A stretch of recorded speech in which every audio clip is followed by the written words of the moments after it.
కేసీఆర్ ఉన్నారా? హరీష్ రావు సొంత లైన్ ఏమన్నా గీసుకుంటున్నారా? రేవంత్ రెడ్డి వ్యాఖ్యల్ని ఎట్లా చూడాలి?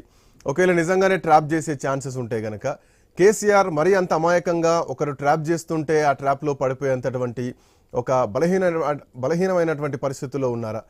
రేవంత్ రెడ్డి చేసినటువంటి వ్యాఖ్యల్ని పార్టీలో ఒక రకంగా అభద్రతా భావంలోకి కార్యకర్తలు తీసుకెళ్లడం అనుకోవాలా, లేదంటే నిజంగానే అట్లాంటిది ఏమైనా కోణం ఉందనుకోవాలా?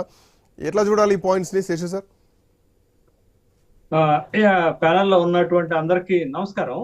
ఇప్పుడు వరుస ఓటమిలతోటి బిఆర్ఎస్ పార్టీ కొంత గందరగోళానికి గురవుతుంది, అయోమయానికి గురవుతుంది.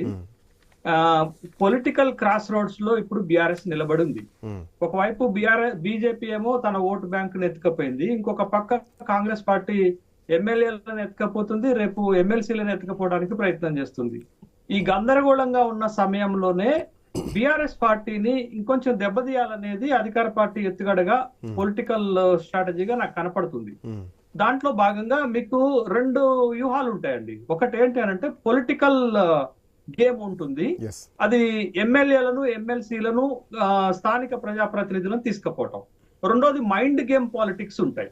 ఇందాక వాళ్ళు స్లెడ్జింగ్ అన్నారు, స్లెడ్జింగ్ ని కాస్త మారుస్తున్నాను, నేను రాజకీయ పరిభాషలో చెప్తున్నాను. మైండ్ గేమ్ పాలిటిక్స్ ఉంటాయి. మైండ్ గేమ్ పాలిటిక్స్ ఏంటంటే గందరగోళం పార్టీలో మరింత గందరగోళానికి దారి తీసేటటువంటి ఒక మైండ్ గేమ్ పాలిటిక్స్ కి ఇప్పుడు ముఖ్యమంత్రి గారు చేసినటువంటి వ్యాఖ్యలు, ఆ వ్యాఖ్యలు ఏంటి అని అంటే, మీరు బిఆర్ఎస్ పార్టీని గనక చూస్తే బిఆర్ఎస్ లో కీలకమైన నేత కేసీఆర్. తను వ్యూహాలు, పొలిటికల్ స్ట్రాటజీస్ రూపొందిస్తాడు. వాటిని ఎగ్జిక్యూట్ చేసేటటువంటి బాధ్యత ఆ పార్టీ 2001 నుండి కూడా దాటిని ఎగ్జిక్యూట్ చేసేటటువంటి బాధ్యత హరీష్ రావుకు ఉంటుంది, తర్వాత వచ్చినటువంటి కేటీఆర్ కు ఉంటుంది. ఈ ఎగ్జిక్యూషన్ లో క్షేత్రస్థాయిలో అధికారంలో ఉన్నప్పుడు ఇబ్బందులు కనపడవు. మీరు అందుకే హరీష్ రావుని ట్రబుల్ షూటర్ అంటారు అన్నట్టు. ఆ ట్రబుల్ షూటర్ ఎప్పుడు పనికొస్తారు అని అంటే, పార్టీలో సంక్షోభాలు వచ్చినప్పుడు ట్రబుల్ షూటర్ రోల్ పనిచేస్తుంది. ఆ రోల్ ని అనేక సందర్భాలలో ట్రబుల్ షూటర్ రోల్ ని హరీష్ రావు టిఆర్ఎస్ పార్టీలో చేసిండు అనేటటువంటి విషయం మనందరికీ. సో ఇట్లాంటి హరీష్ రావు ఎంట్రీ వస్తుంది, ఏదో ట్రబుల్ షూటర్ ఏదో ప్లాన్ చేయబోతున్నారు, ఏదో భారీ ప్రణాళిక రచించబోతున్నారు. గత 2-3 రోజుల నుంచి ఫామ్ హౌస్ లో భేటీలు జరుగుతున్నాయి, ఎమ్మెల్యేలతో మాట్లాడుతున్నారు. ఈ టైంలో పార్టీని మానసికంగా బలహీనపరచాలి, హరీష్ రావు ఎంట్రీ వస్తోంది అన్నటువంటి అభద్రతా భావంతో చేసినటువంటి వ్యాఖ్యలు అనుకోవాలా ముఖ్యమంత్రి? అదే శ్రీకాంత్ గారు, మీరు చూడండి 2018 రెండోసారి అధికారంలోకి వచ్చిన తర్వాత హరీష్ రావు గారు రోల్ ని పార్టీలో లిమిటేషన్ చేసి ఒక మెదక్ జిల్లాకే పరిమితం చేశారు. మీరు మెదక్ జిల్లాకు పరిమితం చేస్తే తను తాను నిరూపించుకున్నటువంటి సందర్భాన్ని మనం చూసాం.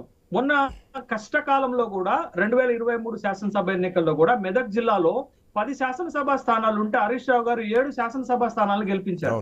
అంటే హరీష్ రావుకి పార్టీలో తనకిచ్చినటువంటి బాధ్యతను సక్సెస్ఫుల్ గా చేసేటటువంటి నేతగా పేరుంది, ట్రబుల్ షూటర్ గా పేరుంది. కాబట్టి ఇప్పుడు ఇంకా మరింత గందరగోళం క్రియేట్ చేయాలి అంటే బిఆర్ఎస్ పార్టీలో ఇప్పుడు ముఖ్యమంత్రి గారు వేసినటువంటి ఒక మైండ్ గేమ్ పాలిటిక్స్, ఒక మైండ్ గేమ్ ఎత్తుగడ ఏంటి అని అంటే, హరీష్ రావే ఈ అన్నిటికీ ప్రధానమైనటువంటి కారణం.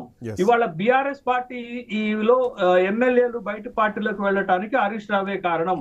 హరీష్ రావు బీజేపీలోకి పోబోతున్నారు, హరీష్ రావు కొత్త పార్టీ పెట్టబోతున్నారు అనేటటువంటి ఒక మైండ్ గేమ్ పాలిటిక్స్ ని తీసుకొస్తే జరిగే పరిణామం ఏంటంటే విత్ ఇన్ ద పార్టీలో ఒక అయోమయం క్రియేట్ అవుతుంది.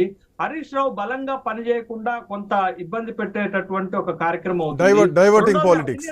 కొంత అపనమ్మకం వచ్చే అవకాశం ఉంది, అధినేతకు కొంత అపనమ్మకం వచ్చేటటువంటి అవకాశం ఉంటుంది. రెండో వైపు హరీష్ రావు గారు సమర్థవంతంగా పనిచేయకుండా ఒక మైండ్ గేమ్, డైవర్షన్ పాలిటిక్స్ అనుకోవాలా? డైవర్షన్ పాలిటిక్స్ కంటే mind game politics. Diversion is different from mind game.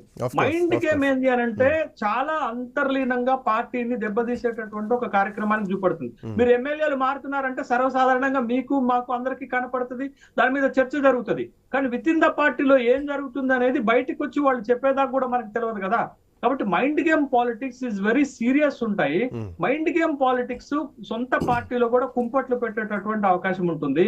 ఇప్పుడు హరీష్ రావుని గనక బిఆర్ఎస్ పార్టీ నుంచి తప్పిస్తే, హరీష్ రావుని గనక కామ్ గా చేయగలిగితే బిఆర్ఎస్ పార్టీ మరింత వీక్ అయ్యేటటువంటి అవకాశం ఉంటుంది. కాబట్టి ఒక కామెంట్ చేస్తే మారిపోయేటువంటి పరిస్థితులు కాదు కదా. సో ఏదో తెలిసి తెలియకుండా లేదంటే మీరు అన్నట్టు మైండ్ గేమ్ లాగా ఒక కామెంట్ చేస్తే పార్టీలో భారీ చలనాలు అయితే ఏం రావు. మీరు అన్నట్టు కొంతవరకు కార్యకర్తల అభద్రతా భావంలోకి పోతారేమో, మానసికంగా ఇబ్బంది పడతారేమో. బట్ కమింగ్ టు డెసిషన్ ఒకటి బయటకు వచ్చినప్పుడు మాత్రం మళ్ళీ ఒక స్వింగ్ అనేది స్టార్ట్ అయింది కదా. ఇప్పుడు శ్రీకాంత్ గారు అన్ని మంచిగా ఉన్నప్పుడు ఏం కాదండి. ఇప్పుడు బీఆర్ఎస్ కు ఉన్నటువంటి పరిస్థితి ఏంటది? బీఆర్ఎస్ తన ఎమ్మెల్యేలను ఎమ్మెల్సీలను కాపాడుకోవడంతో పాటు కార్యకర్తలను కాపాడుకోవడంతో పాటు రాబోయేటటువంటి లోక్సభ ఎన్నికలను ఎదుర్కోవాలనేటటువంటి దాంతో పాటు ఓటముల నుండి బయటపడి ఒక సమీక్ష చేసుకొని మళ్ళా పార్టీని పునర్నిర్మాణం చేసుకునేటటువంటి దశలో ఇప్పుడు వాళ్ళు ఉన్నారు. కానీ ఆ దశలోనే మరింత దెబ్బతీసి మరింత గందరగోళం చేస్తే పార్టీ ఇబ్బందులకు వెళ్తుంది కదా. అది మనకి పొలిటికల్ గా వేస్తున్నటువంటి ఒక ఎత్తుగడ. మీకు అధికార పక్షం కానీ ఈ రోజు ముఖ్యమంత్రి దగ్గర నుంచి వచ్చినటువంటి ఈ హరీష్ రావు లైన్ ఒకటైతే గనక గత 2-3 రోజుల నుంచి చూసుకుంటే గనక ఫామ్ హౌస్ లో జరుగుతున్నటువంటి భేటీలు. సో ఎమ్మెల్యేలు ఎవరైతే ఉన్నారో వాళ్ళందరికీ ఒక భరోసా ఇచ్చి ధైర్యం ఇచ్చేటువంటి ప్రయత్నం చేస్తున్నారు. సో దీంట్లో భాగంగా ఎమ్మెల్యేలకు ధైర్యం ఏమిచ్చి ఉండొచ్చు? వాళ్ళు పార్టీ వదిలి వెళ్ళేటువంటి పరిస్థితి లేరనుకోవాలా, లేదంటే ఇట్లాంటి ఒక కామెంట్ చేస్తే ఆ ఎమ్మెల్యేలంతా వాళ్ళంతా వాళ్ళే బయటకు వస్తారు, పార్టీలోకి వస్తారు అన్నటువంటి కోణం కూడా ఒకటి ఎక్స్పెక్ట్ చేయొచ్చు ఇక్కడ? శ్రీకాంత్ గారు, ఇప్పుడు బీఆర్ఎస్ లో గెలిచినటువంటి 38 మంది, ఇప్పుడు ఉన్నటువంటి 38 మంది ఎమ్మెల్యేలను చూస్తే 2 రకాల ఎమ్మెల్యేలు కనపడతారు మనకి. యూటీ బ్యాచ్, బీటీ బ్యాచ్ అంటారు. బంగారు తెలంగాణ బ్యాచ్,